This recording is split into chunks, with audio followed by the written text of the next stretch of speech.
오늘 우리에게 주신 하나님의 말씀은 에스겔 36장 16절에서 25절 말씀입니다.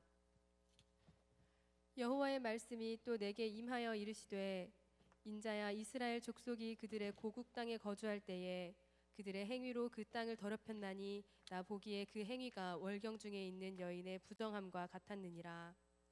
그들이 땅 위에 피를 쏟았으며 그 우상들로 말미암아 자신들을 더럽혔으므로 내가 분노를 그들 위에 쏟아 그들을 그 행위대로 심판하여 각국에 흩으며 여러 나라에 해쳤더니 그들이 이른바 그 여러 나라에서 내 거룩한 이름이 그들로 말미암아 더러워졌나니 곧 사람들이 그들을 가리켜 이르기를 이들은 여호와의 백성이라도 여호와의 땅에서 떠난 자라 하였음이라. 그러나 이스라엘 족속이 들어간 그 여러 나라에서 더럽힌 내 거룩한 이름을 내가 아꼈노라. 그러므로 너는 이스라엘 족속에게 이르기를 주 여호와께서 이같이 말씀하시기를 이스라엘 족속아, 내가 이렇게 행함은 너희를 위함이 아니요 너희가 들어간 그 여러 나라에서 더럽힌 나의 거룩한 이름을 위함이라. 여러 나라 가운데서 더럽혀진 이름 곧 너희가 그들 가운데에서 더럽힌 나의 큰 이름을 내가 거룩하게 할지라. 내가 그들의 눈앞에서 너희로 말미암아 나의 거룩함을 나타내리니 내가 여호와인 줄을 여러 나라 사람이 알리라. 주 여호와의 말씀이니라. 내가 너희를 여러 나라 가운데에서 인도하여 내고 여러 민족 가운데에서 모아 데리고 고국 땅에 들어가서 맑은 물을 너희에게 뿌려서 너희로 정결하게 하되 곧 너희 모든 더러운 것에서와 모든 우상 숭배에서 너희를 정결하게 할 것이며. 아멘. 아멘. 할렐루야.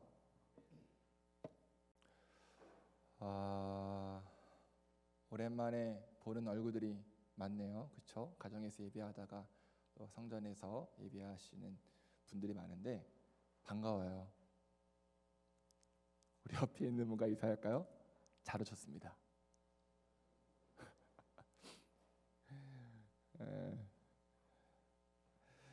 이 자리에 오신 여러분들 가운데 또 피치 못할 사정으로 가정에서 예배하는 여러분들 가운데 하나님의 은혜의 담비가 있기를 소망합니다. 우리는 지금 에스겔 말씀 함께 나누고 있죠. 에스겔은 크게 두 주제로 나눌 수 있습니다. 하나, 심판. 둘, 회복.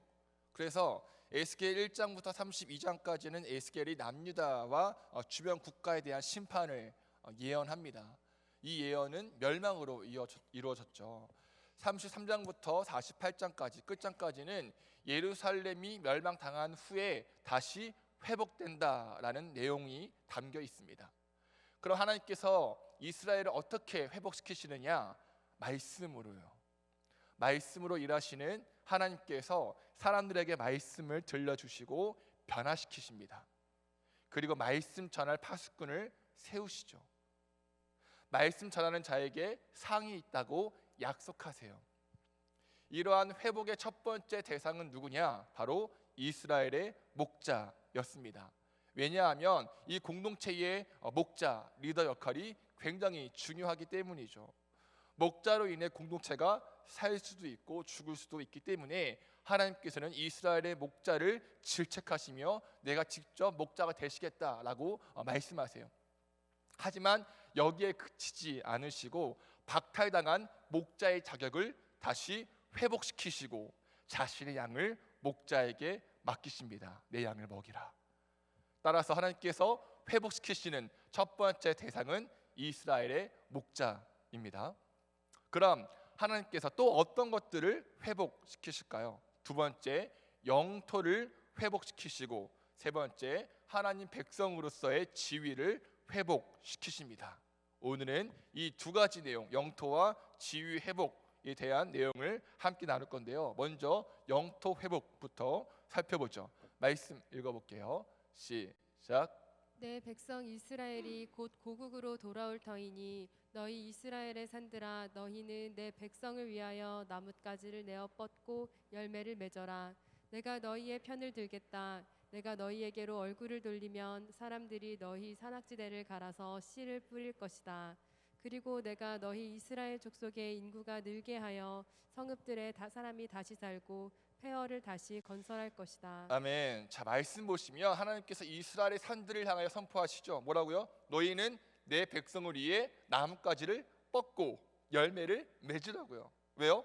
내 백성 이스라엘이 곧 고향으로 돌아오니까요. 다시 말해 이스라엘이 바벨론의 그 포로 생활을 마치고 곧 가나안 땅으로 돌아오게 되면 그들이, 내 백성들이 배고프지 않도록 열매를 많이 맺으라고 선포하시는 겁니다.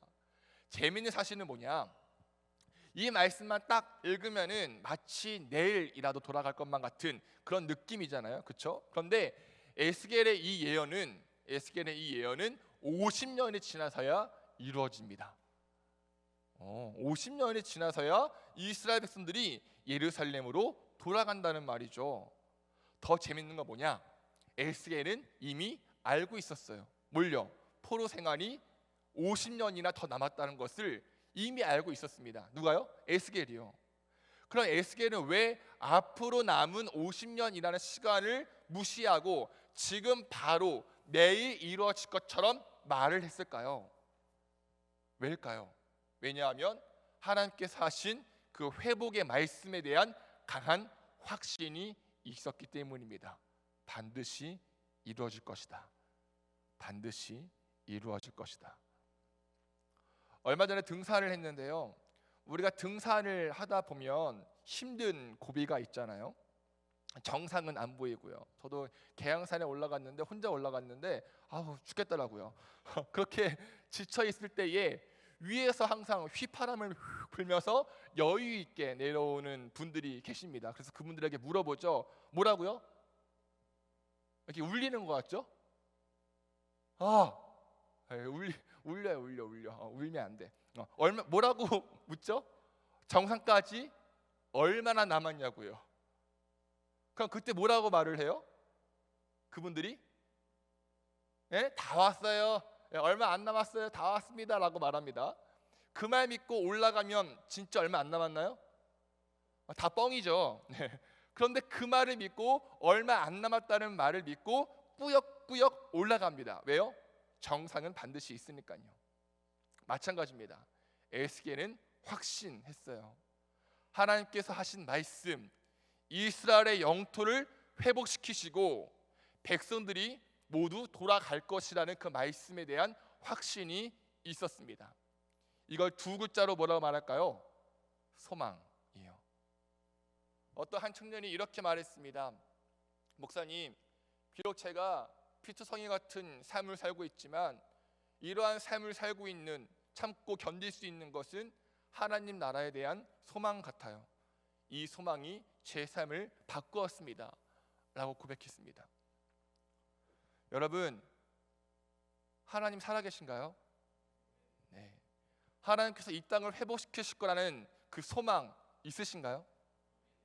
지금 우리의 현실 참으로 어렵지만, 언제 끝날지 모르지만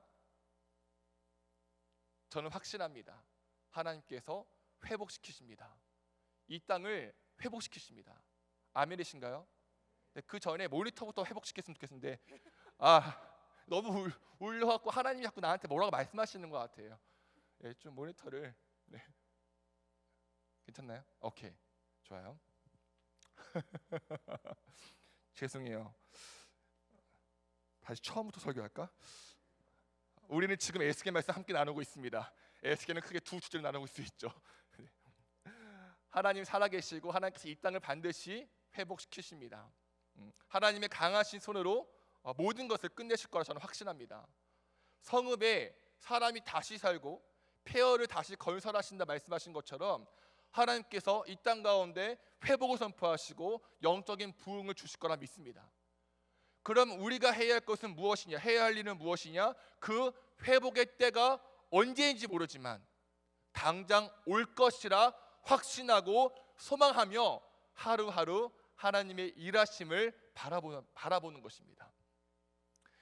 이 시기 가운데 불안해하고 염려하고 원망하고 절망하는 것이 아니라 이 땅 가운데 부어주실 하나님의 은혜를 바라보고 소망하고 기뻐하는 저와 여러분 되시길 간절히 축원합니다.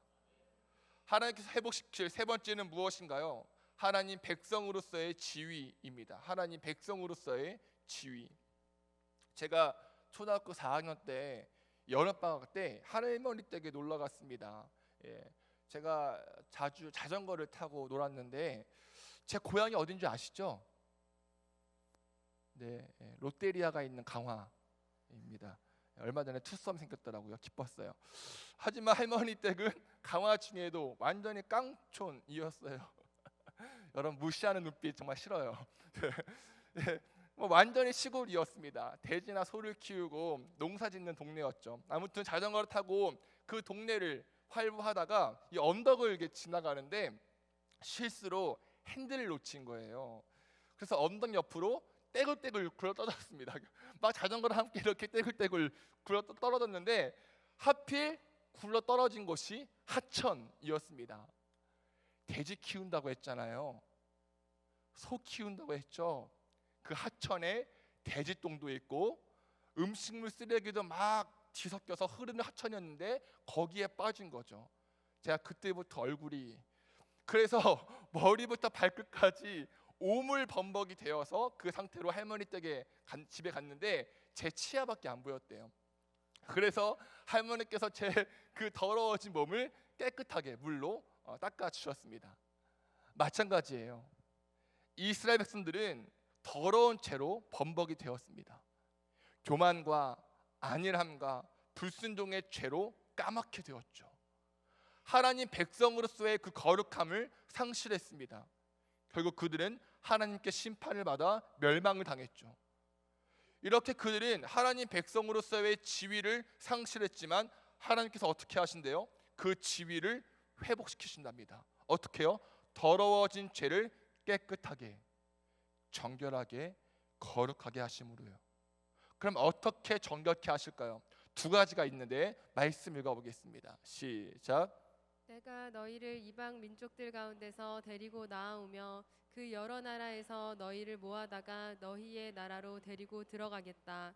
그리고 내가 너희에게 맑은 물을 뿌려서 너희를 정결하게 하며 너희의 온갖 더러움과 너희가 우상들을 섬긴 모든 더러움을 깨끗하게 씻어주며. 자, 하나님께서 이스라엘 백성들을 이스라엘 땅으로 데리고 오신대요. 그리고 어떻게 하신대요? 맑은 물을 뿌려서 정결케 하시고 온갖 우상들로 더러워진 그 더러움을 깨끗하게 씻겨주신다 말씀하십니다. 이걸 네 글자로 정결의식이라고 하는데 레위인들이 하나님께 예배하는 일을 하기 전에 속죄에 물을 뿌리는 의식입니다. 다시 말해 거룩하신 하나님께 죄로 얼룩진 모습으로 나아갈 수 없으니 깨끗하게 하는 씻는 외적인 정결 의식을 한다는 것이죠. 이렇게 눈에 보이는 정결 의식을 통해 다시는 이런 잘못을 하지 않겠다는 다짐을 합니다. 마치 반성문을 쓰는 것과 같아요. 하지만 이러한 정결 의식으로 부족합니다. 20살이 되었다고 해서 그 내면까지 어른 되는 것이 아닌 것처럼 외적인 정결 의식을 했다고 해서 그 내면까지 거룩해지는 것은 아닙니다. 그래서 하나님께서 이렇게 말씀하세요. 말씀 읽어볼까요? 시작. 너희에게 새로운 마음을 주고 너희 속에 새로운 영을 넣어주며 너희 몸에서 돌같이 굳은 마음을 없애고 살갗처럼 부드러운 마음을 주며 너희 속에 내 영을 두어 너희가 나의 모든 율례대로 행동하게 하겠다. 그러면 너희가 내 모든 규례를 지키고 실천할 것이다. 아멘.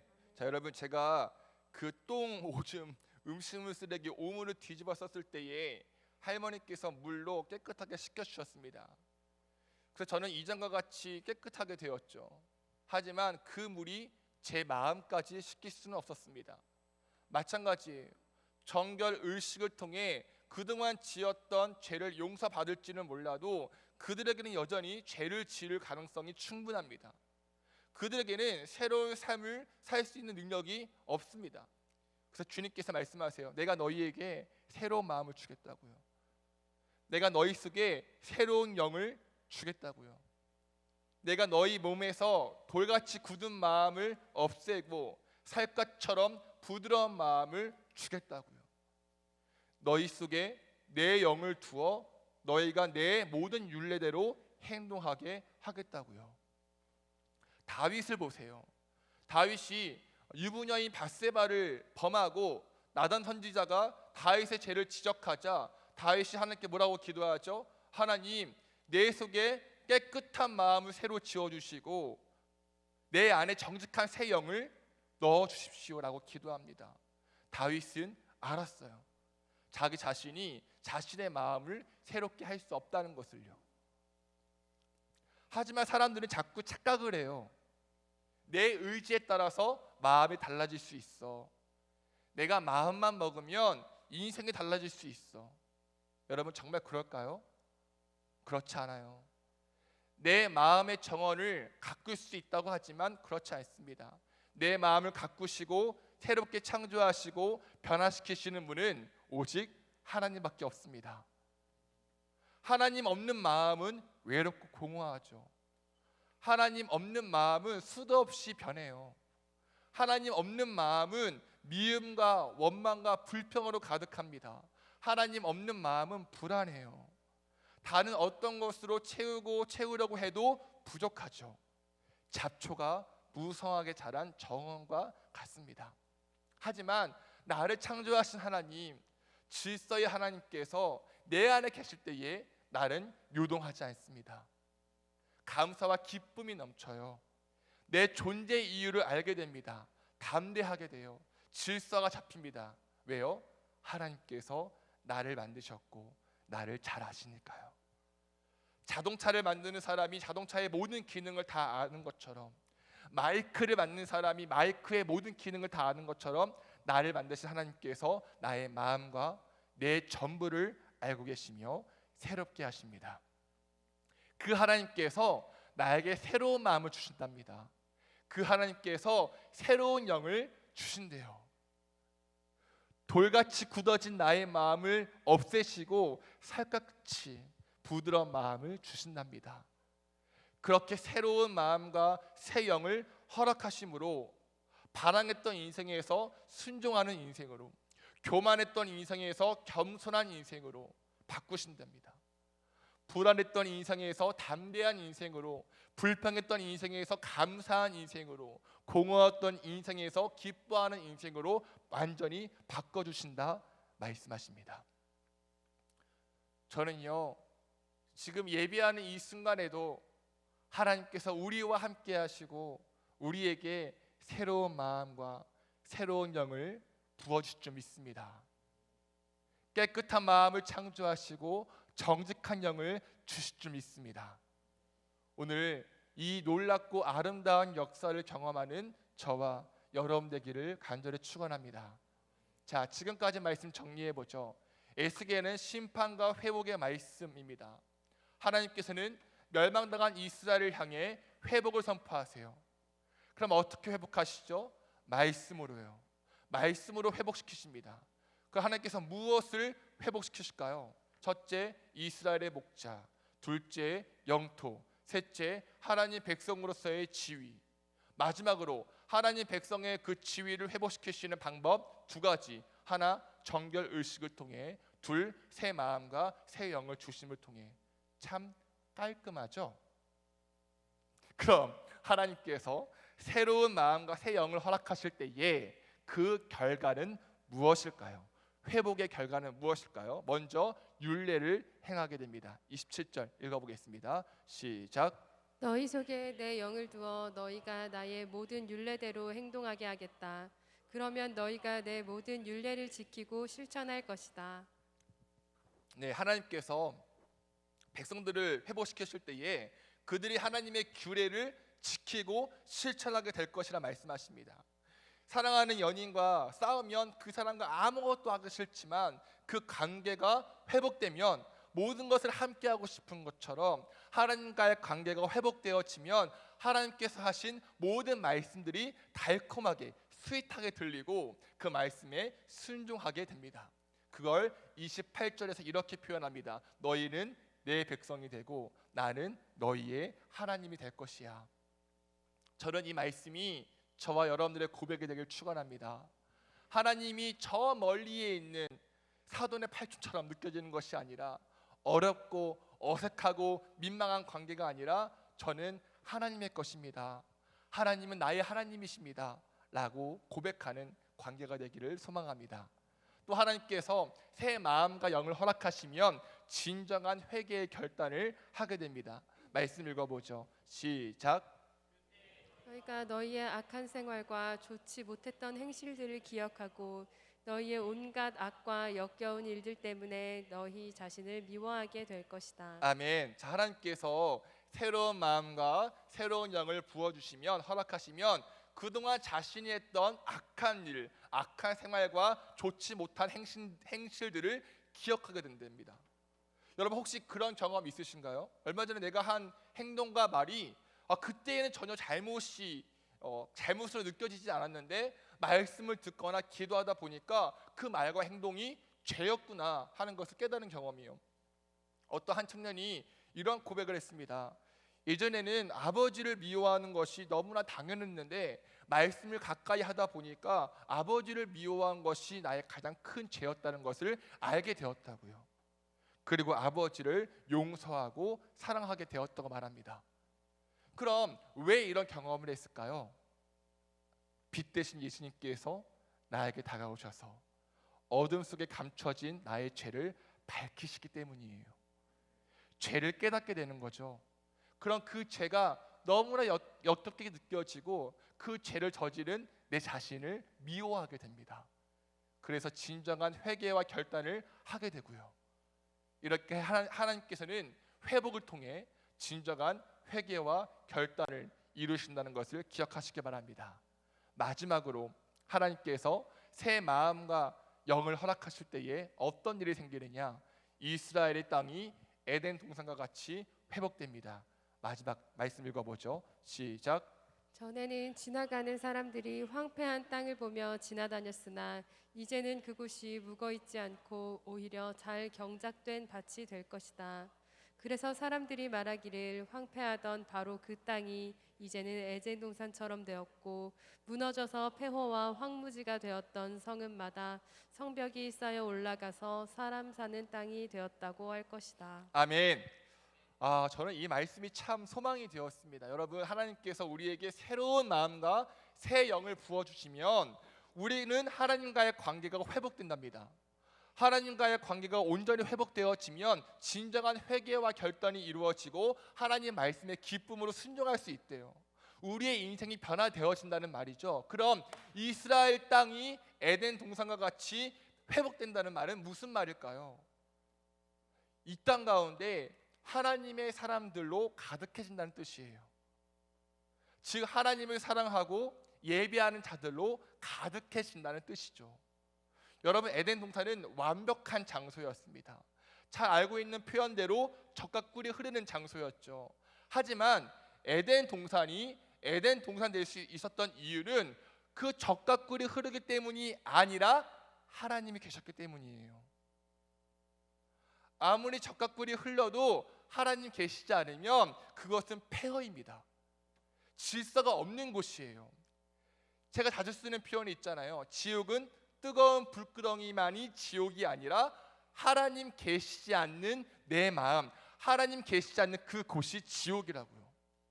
그럼 황폐해진 이스라엘 땅이 에덴 동산과 같이 된다는 것은 무슨 말이에요? 영적으로 황폐해진 이 땅 가운데 하나님과의 관계가 온전히 회복되어진 그리스도인, 하나님을 온전히 예배하는 예배자가 많아진다는 것이죠. 찬양의 가사처럼 아무도 예배하지 않는 그곳 가운데 하나님을 예배하고 아무도 섬기지 않는 그곳 가운데 이웃을 섬기는 곳이 바로 그것이 에덴 동산입니다. 불합리한 현실 가운데 하나님의 사랑을 외친 그곳이 에덴 동산이에요. 주기도문처럼 하나님의 뜻을 이 땅 가운데 실현시키는 곳이 에덴 동산입니다. 정리하면 에덴 동산은 어느 특정한 장소가 아니라 여러분의 가정이 될 수가 있고 학교가 될 수가 있고 직장이 될 수가 있습니다. 물론 황폐해진 땅을 원래의 모습대로 에덴 동산과 같이 경작하는 것 쉽지 않아요. 저는 농사를 지어본 적이 없지만 땅을 경작해서 좋은 땅으로 만드는 것 많은 시간과 노력이 필요합니다. 마찬가지로 우리가 있는 그 자리를 에덴 동산과 같이 경작하는 것은 쉽지 않고 어렵고 많은 노력과 시간이 필요해요. 하지만 내 죄를 회개하고 하나님과의 관계가 온전해지고 하나님께서 부어주시는 새 마음과 새 영으로 변화되어진다면 그것이 가능하다는 것이죠. 이것이 우리의 사명이고요. 저는 우리 젊은이 교회 통해서 여러분의 가정과 직장과 학교와 있는 그 자리가 에덴 동산으로 경작되어지기를 축원합니다. 그런데 여러분, 중요한 것이 있어요. 하나님께서 이 영토를 회복시키신다는 것, 하나님 백성으로서의 지위를 회복시키신다는 것, 새로운 마음과 새 영을 부어주시는 것, 이 모든 이유는 무엇일까요? 바로 하나님께서 하나님 되심을 온 세계 열방 가운데 알게 하는 것에 있습니다. 여러분, 에스겔의 핵심 문장은 뭐죠? 내가 여호와인 줄 너희가 알리라. 이 문장이 에스겔에 60번 반복되고 있습니다. 우리가 읽은 36장에서도 언급되고 있습니다. 11절에서 말씀하세요. 하나님께서 이스라엘 땅의 회복을 약속하시면서 내가 이렇게 이 땅을 회복시키면 내가 여호와인 줄 너희가 알게 될 것이라고요. 22절, 이스라엘 백성들을 정결하게 거룩하게 하는 이유에 대해서 이렇게 말씀하십니다. 여러 나라에서 더럽혀진 내 이름을 더 거룩하게 할 것이라고요. 이를 미루어 볼 때 리커버리, 진정한 회복은 무엇이냐? 우리가 잘 먹고 잘 사는 것이 아니라, 우리가 좋은 땅에 사는 것이 아니라 하나님의 이름이 높여지는 것, 하나님의 이름이 거룩히 찬양받는 것, 하나님께서 하나님 됨을 아는 것이 진정한 회복인 것을 믿으시기 바랍니다. 여러분, 회복의 뜻이 무엇인가요? 전의 상태로 돌아가는 것이요, 되찾는 것이요. 그럼 성경에서, 말씀에서 말하는 회복은 무엇이냐? 인간이 죄를 짓기 전에 하나님과의 온전한 관계에서 하나님의 이름이 높여지고 하나님만을 예배하는 상태로 돌아가는 것이죠. 다 아시는 것처럼 인간의 죄로 인해 완벽했던 그 곳이 다 망가졌습니다. 하나님 외에 다른 신들을 섬기고 자신을 위해서 우상을 만들었어요. 다른 것들에게 절하며 그것으로 기뻐했습니다. 하나님의 이름을 함부로 팔았으며 안식일을 기억하지 않고 거룩히 지키지 않았습니다. 하나님과의 관계가 엉망이 되었죠. 이웃과의 관계도 마찬가지입니다. 부모를 공경하지 않았고 마음으로 살인을 저질렀으며 간음했고 거짓말했습니다. 남의 것을 탐내며 부러워하고 질투했습니다. 미워했어요. 에덴 동산이 황폐한 땅으로 변했습니다. 하나님께서 이 황폐한 땅을 바라보시며 가만히 계시지 않고 일하기 시작하셨습니다. 어떤 일이요? 회복이요. 이전에 에덴 동산을 되찾는 회복, 그 일을 시작하셨습니다. 하지만 여러분, 다시 세워질 에덴 동산은 망가지지 않을 것입니다. 영원할 것입니다. 왜냐? 부활하시고 승천하신 예수님께서 이 땅에 다시 오실 때에 세워질 새 하늘과 새 땅이 영원하기 때문입니다. 그래서 요한계시록에서 이렇게 예언합니다. 그들의 눈에서 모든 눈물을 닦아주실 것이니 다시는 죽음이 없고 슬픔도 울부짖음도 고통도 없을 것이다. 이전 것들이 다 사라졌기 때문이다.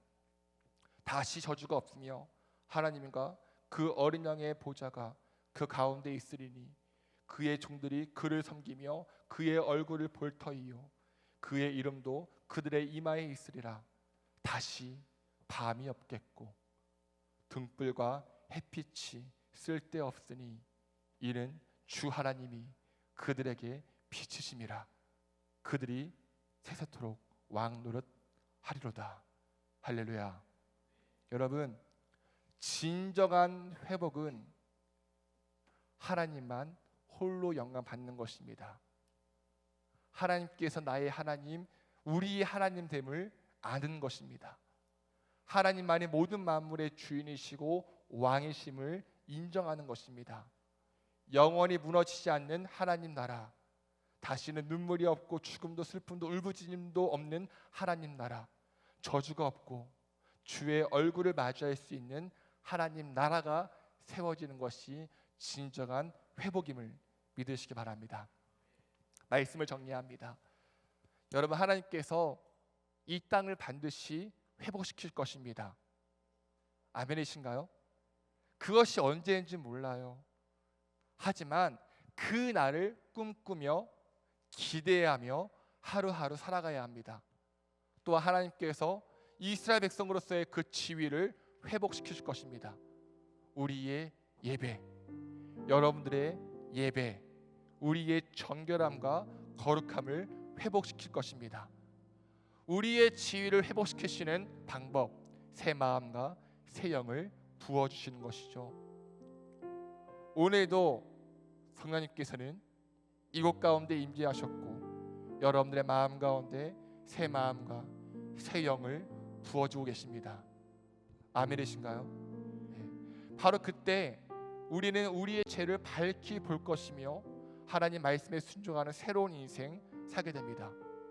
이렇게 우리가 새로운 인생을 살아갈 때에 우리가 있는 그 자리는 하나님 나라로 변할 것입니다. 물론 세상 가운데 주의 나라 세운다는 것은, 경작한다는 것은 쉽지 않지만 성령님을 의지한다면 그것은 가능합니다. 중요한 것은 이 모든 것의 목적이 무엇이냐, 온 세상 사람들이 하나님이 하나님 됨을 알게 하는 것에 있습니다. 원래 창조되어진 모습, 온 세상 만물들이 하나님을 예배하는 것에 있습니다. 주의 집에서의 하루가 다른 곳의 첫날보다 좋으며 주의 아름다우심을 바라보며 노래하는 것, 주의 장막에 머물러 하나님을 예배하는 것, 이것이 진정한 회복임을 믿으시기 바랍니다. 여러분, 다시 선포합니다. 진정한 회복은 반드시 이루어질 것입니다. 에스겔이 당장 내일 올 것처럼 말한 것처럼 그 날은 반드시 올 것입니다. 그 날이 올 때까지 우리는 다른 이들에게 하나님 됨을 선포해야 합니다. 영원히 무너지지 않는 그 나라, 반드시 세워질 그 나라를 전해야 합니다. 우리 젊은이 교회 통해서 진정한 회복이 이루어지기를 간절히 축원합니다. 함께 찬양하시겠습니다.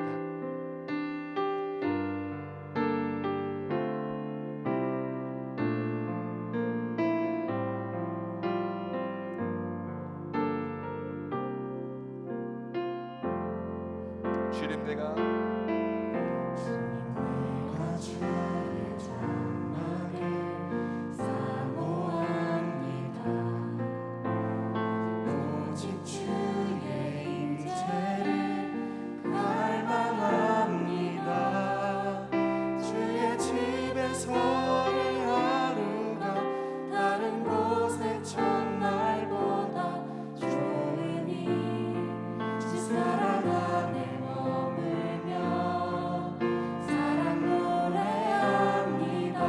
나의 평생에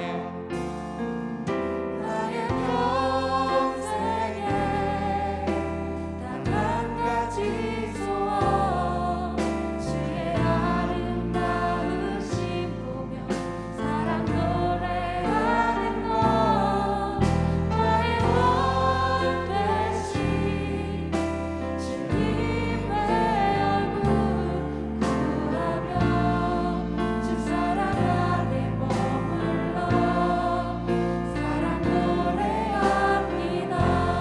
다시 한번 찬양할 때에 우리의 나의 예배가 회복되길 원하는 마음으로 찬양했으면 좋겠습니다. 제자들이 예수님께 묻습니다. 주님, 주의 나라는 어디에 있습니까? 하나님 나라는 어디에 있습니까? 주님께서 말씀하시죠. 네 마음에 있다. 너의 마음에 있다. 여러분 마음 가운데 하나님 계십니까?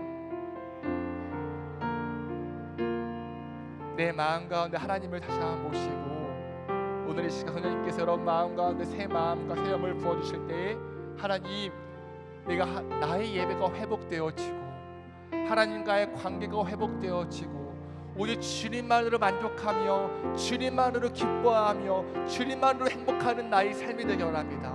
내 마음 가운데 천국이 임하기 원합니다. 하는 마음으로 주님 바라보며 다시 한번 찬양하시겠습니다. 주님 내가 주의 장막을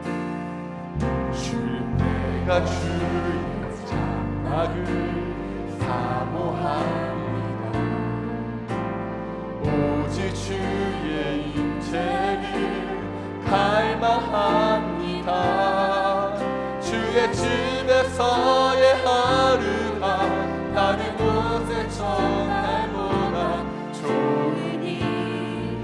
사랑 안에 머물러. 사랑 한 번 더 고백한가요? 주님 내가 주의 장막을 사모합니다. 주님 내가 주의 장막을 사모합니다.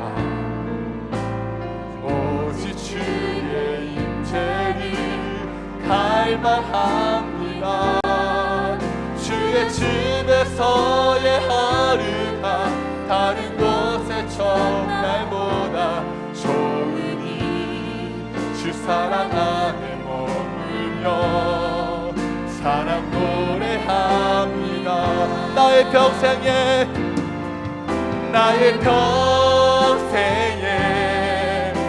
단 한 가지 소원 주의 아름다우신 보며 사랑 노래하는 것. 나의 왕 되신 주님의 얼굴 구하며 주 사랑 안에 머물며 사랑 노래합니다. 나의 평생에 오직 한 가지 소원은 나의 평생에 단 한 가지 소원 주의 아름다우신 보며 사랑 노래하는 것. 나의 왕 되신 주님의 얼굴 하며 주 사랑 안에 머물러. 한 번 더 고백하실 때에 손을 높이 들고 하나님 찬양할 수 있습니다. 할렐루야. 하나님 그렇습니다. 나의 소원은 하나님을 예배하는 것입니다. 그 다른 것으로 만족하지 아니하고 오직 주의 얼굴을 구하며 하나님의 사랑으로 만족하겠습니다. 나의 왕 대신 그것이 나의 소원입니다.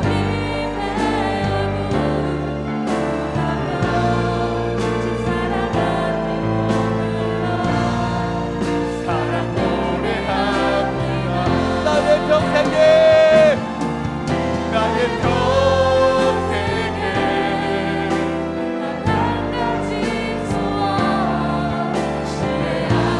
아름다우신 하나님, 만왕의 왕이신 하나님, 하나님의 하나님 되심을 인정하며 선포합니다. 할렐루야. 나의 온 인격과 나의 모든 것으로 주를 고백합니다.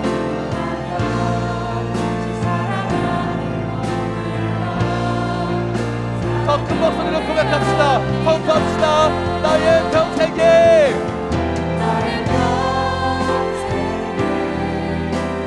한 가지 소원 주의 아름다우신 사랑 노래하는 것.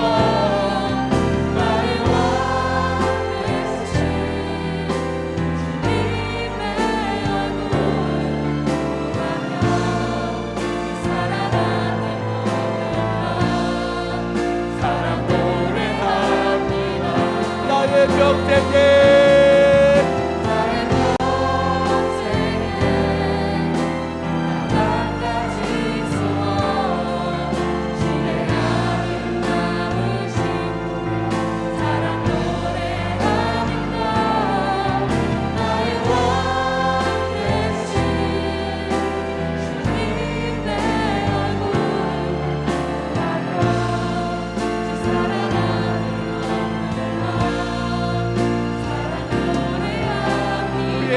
고백하시겠습니다. 나의 평생에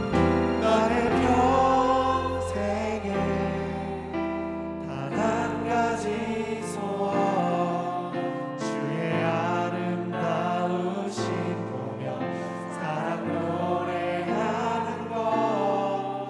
나의 왕 되신 주님의 얼굴 구하며 주 사랑 안에 머물러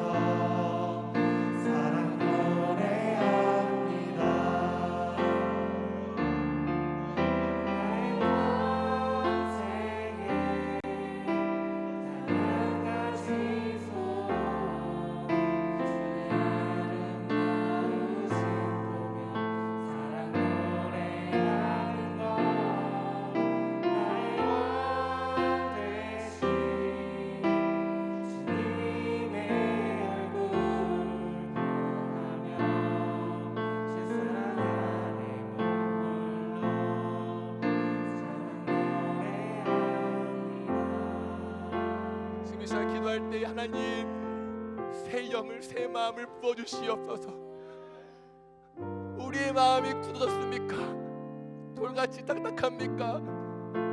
우리의 굳어진 마음을 제거해 주시옵고 다시 한번 주를 향한 우리의 사랑이 회복되어지기 원합니다. 이 시간 가운데 부드러운 마음을 허락해 주시옵고 주를 향한 간절한 마음이 회복되게 해주시옵고 하나님을 향한 나의 간절한 고백이 회복되게 원합니다. 하나님의 사랑 안에는 두려움이 없고 주의 사랑 안에는 온전히 거룩함이 있사오니 오늘 이 시간 기도할 때에 우리의 거룩함이 회복되게 해주시옵고 하나님과의 관계가 온전해지기 원합니다는 마음으로 우리 주여 외쳐 기도하시겠습니다. 주여